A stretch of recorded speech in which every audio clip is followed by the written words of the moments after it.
When Old Town Spring was new over a century ago, it was a small farming community.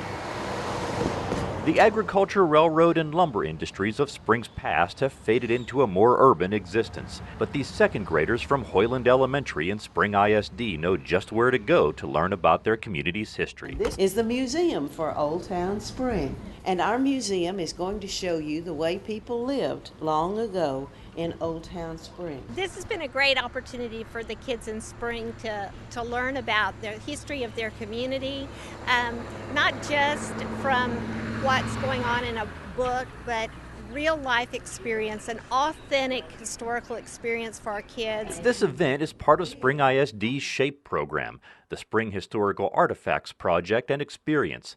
The SHAPE program has allowed students from Wenatchee High School and Dewitt Middle School to get some hands-on history lessons as they cataloged and examined artifacts from Spring's past. Hi, my name is Rebecca. And in the Hoyland Elementary School library, the SHAPE program allowed these second graders to ask questions about their community's past and hear the answers from some of the people who lived it. Oh, I need 2 volunteers. They are following up on that activity with a visit to the Spring Museum, where they get to see and feel the history too. Put your hands on the handles. A plow was an instrument that a farmer used to break up the ground so that he could put seeds in the ground and they would grow and make food. They were interested in farming and the farm equipment, and we try to do as much hands-on as we can. This is a real model of the first spring school. Interactive things do help the children to learn. Now the roof is coming off, and you can look inside. Here the second graders see a school much different from the modern one they know today. That's a one-room schoolhouse. That is a sawmill blade. Not everything is hands-on at the museum. Don't touch it. The students got an up-close look at one of the industries that helped to literally build Spring. And it was used to turn, it would turn around real fast, and they'd put the tree against it, and it would slice the tree up and make boards.